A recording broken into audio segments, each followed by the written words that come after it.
We arrived at the Mekong Delta as the river widened into a calm, endless stretch of brown water and drifting boats. From the pier, we set off toward the islands, passing palm forests, floating homes, and the slow rhythm of life along the Tien River. Each stop revealed something different: a family farm tucked under fruit trees, fresh cacao cracked open on the spot, warm chocolate made just a few steps from where it grew. Then came the coconut workshops, the smell of caramel in the air, and rows of handmade candy cooling on wooden tables. And tucked in the corner, the unmistakable bottles of Cobra wine, a reminder that the Delta always has one more surprise waiting. This is where the journey begins. Leaving Ho Chi Minh City, the noise of the streets slowly faded behind us as the highway opened into wide stretches of countryside.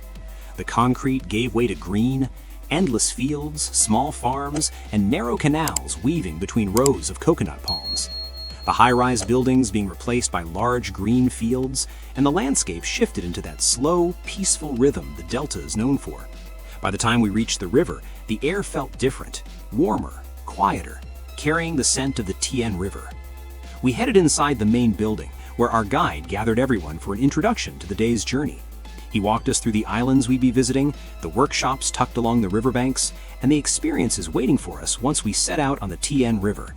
It was a quick rundown, but it set the tone, a glimpse of the flavors, the crafts, and the stories we were about to step into as we explored the heart of the Mekong Delta. We made our way down the gangway, the river opening up in front of us as our boat waited at the end of the dock. With each step, the hum of the engine grew louder, and the excitement kicked in. This was the moment our Mekong Delta journey truly began. As our boat eased away from the dock and drifted toward the middle of the river, our guide continued sharing stories about the Mekong Delta. The farther we moved from shore, the more the landscape opened up. Wide water, passing boats, and the islands slowly coming into view. He pointed out the channels we'd be taking, explained how life here revolves around the river, and gave us a glimpse of what waited at our first destination. With the engine humming and the breeze picking up, it felt like the journey was truly underway. As the boat pushed farther from the dock and eased into the wide, open stretch of the Mekong River, our guide continued sharing stories about the Delta. He pointed out the islands scattered across the water, explained how the channels connect local communities, and gave us a deeper look into the traditions shaped by this river. With the breeze picking up and the shoreline slowly fading behind us, his voice set the tone for the journey ahead, a mix of history, culture, and the promise of what we'd discover at our first stop. The excitement built with every passing minute as the Mekong began to unfold around us. Our first stop brought us to a small, family-run chocolate workshop tucked beneath the shade of fruit trees. Here, they grow their own cacao pods right on the property, harvesting and processing everything by hand. We followed the narrow footpaths deeper into the property, where cocoa trees grew right along the trail. Their branches hung low with dozens of pods in every stage of ripening. Bright green, deep yellow, even rich shades of orange and red. It felt like walking through a living pantry, each step bringing us closer to the source of the chocolate we were about to taste. We learned the secrets of how beans were fermented, dried, and transformed into rich, aromatic chocolate, each batch carrying the flavor of the land it came from. They offered us several varieties to sample, from smooth classics to bold, locally inspired blends.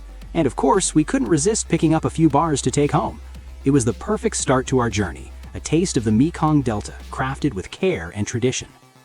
Here you can see the full range of chocolates they craft, rows of bars and different flavors, each one made from cacao grown and processed right on the property. It's a small operation, but the variety and care behind every batch really stand out. We step back onto the boat and ease out onto the Tien River, the wide brown water moving steadily beneath us. As we cruise through the channels, the Delta opens up. We see tourist boats drifting past and huge commercial cargo haulers. We glide past massive cargo haulers, their hulking bows rising out of the water like steel giants. The round hawse holes stare back at us, giving the ships an almost face-like expression, as if the river itself has eyes watching us drift by. Along the shore, old temples and weathered pagodas appear between the trees, their faded walls and carved roofs watching over the river like quiet guardians. Each bend reveals another glimpse of daily life and centuries of history living side by side. The boat glides forward, carried by the current, giving us a front-row view of the Mekong's rhythm, part river, part village, part living heritage.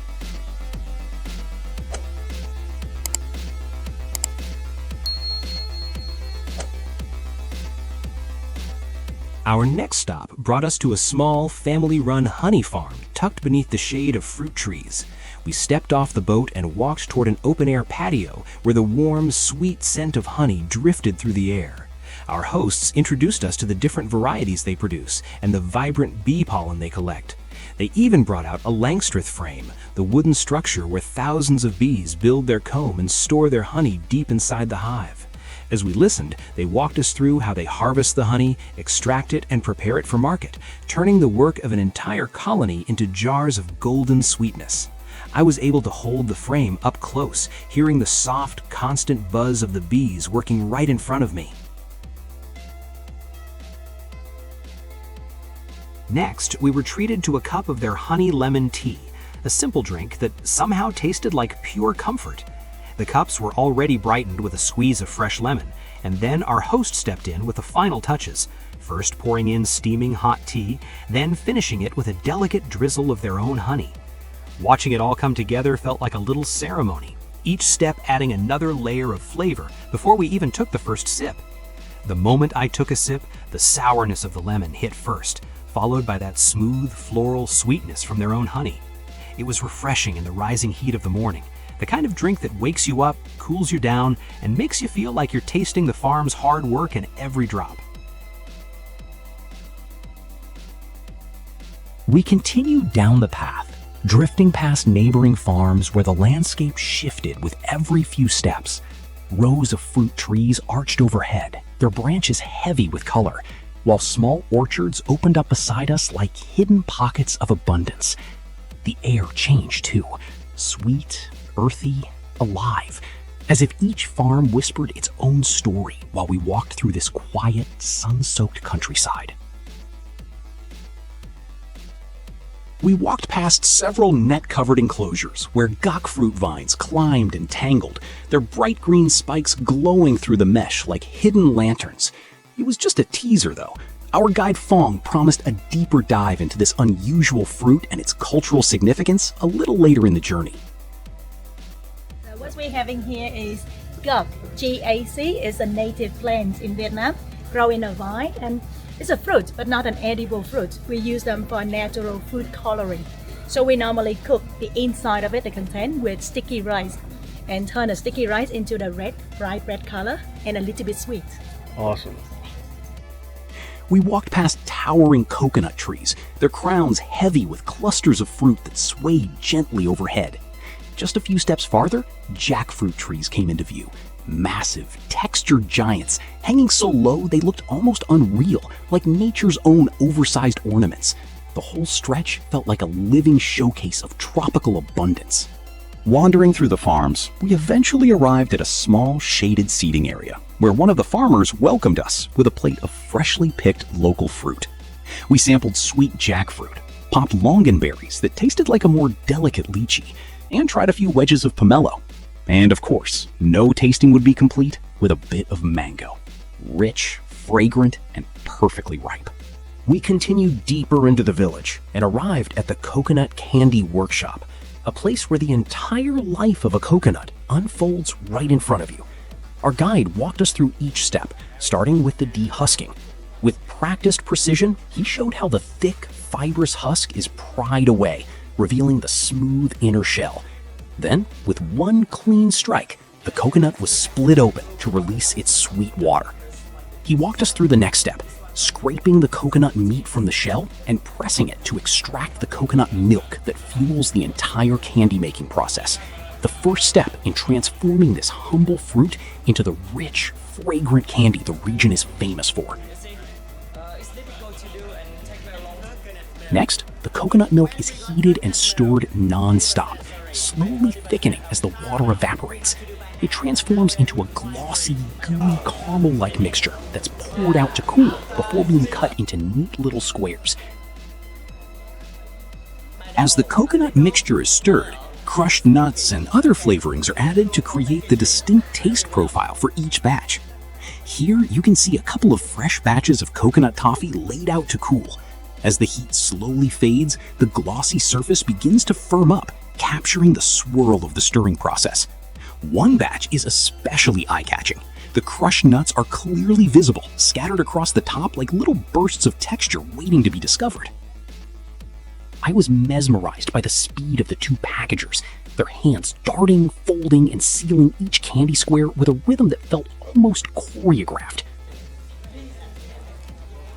All of these freshly made coconut candies were displayed for sale at the back of the shop, their colors and textures laid out like a sweet little marketplace of their own.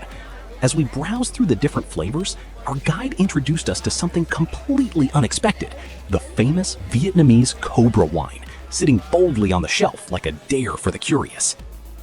Lined up on the shelf were the famous Cobra wine bottles, each one a striking blend of craftsmanship and shock value. Inside the glass, coiled cobras sat frozen in dramatic poses, their hoods flared as if captured mid-strike.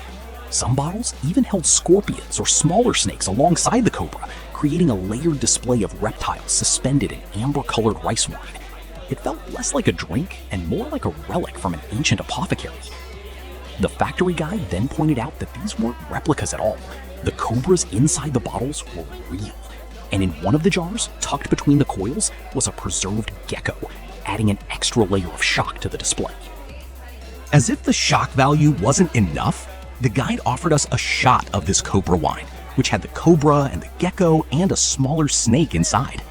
The guide explained that when the snakes are first added, their venom is still very much inside them, but the strong rice wine gets to work immediately, breaking down the venom proteins until they're rendered harmless. It's a wild thought. Something once so dangerous becoming part of a drink on the shelf. After wrapping up our visit to the coconut candy factory, we climbed into a waiting tuk-tuk for the next leg of the journey. The engine buzzed to life, and soon we were zipping down the narrow village roads, the warm delta breeze rushing past us. Coconut palms arched overhead, small homes and workshops drifted by, and every turn offered a quick glimpse into daily life in Ben Tre. It was a short ride, but it felt like a mini adventure on its own as we made our way toward our lunch spot. We continued along a narrow wooden and bamboo bridge, the kind that sways just enough to make every step feel like part of the adventure. Palm fronds brushed overhead, and the water below glimmered through the gaps in the slats as we carefully made our way across. On the other side, the path opened into a small family farm where our lunch was already being prepared, a quiet, welcoming spot tucked deep within the Mekong greenery.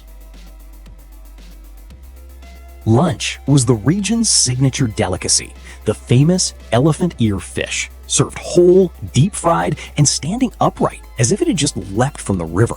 Its golden, crispy scales crackled in the light, and the aroma drifted across the table before we even sat down.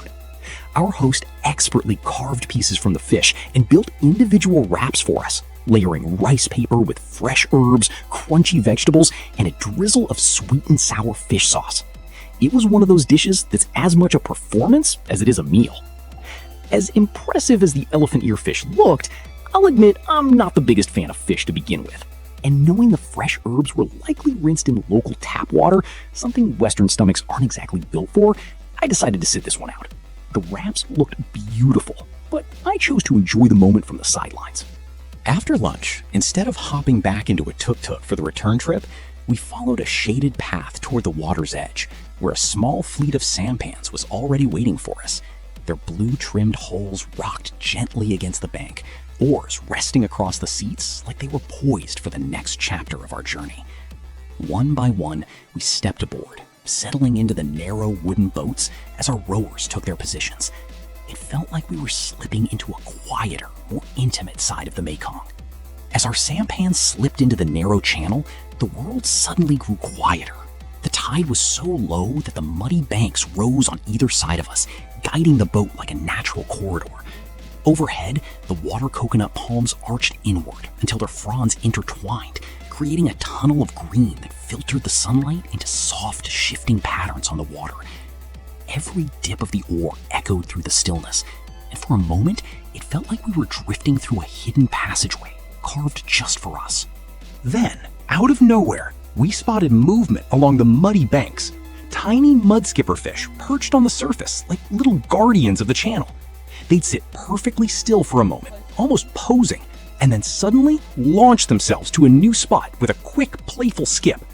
Watching these little creatures dart around outside the water was incredible, like the river had its own cast of amphibious acrobats performing just for us. We continued drifting along the narrow channel, the sampan gliding effortlessly as the canopy of palms slowly opened above us. Bit by bit, the waterway widened, the sounds of the village returning as we left the quiet tunnel behind.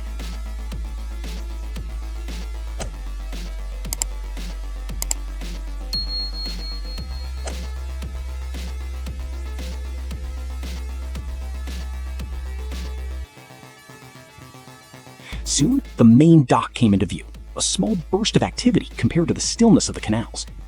We stepped off the sampan and boarded our larger boat once again, settling in for the ride back toward the main harbor. The river felt broader now, the breeze stronger, carrying us steadily toward the bus that would take us back to Ho Chi Minh City. Back inside the city limits, we checked into the Queen Anne Hotel, an unassuming building from the outside, but surprisingly refined once you step in. The room was spacious, with a large bed and an equally generous bathroom.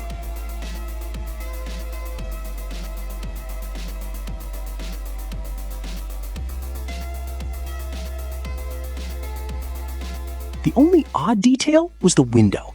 A film applied on the outside blurred any view of the surrounding streets, giving the room a strangely sealed-off feel.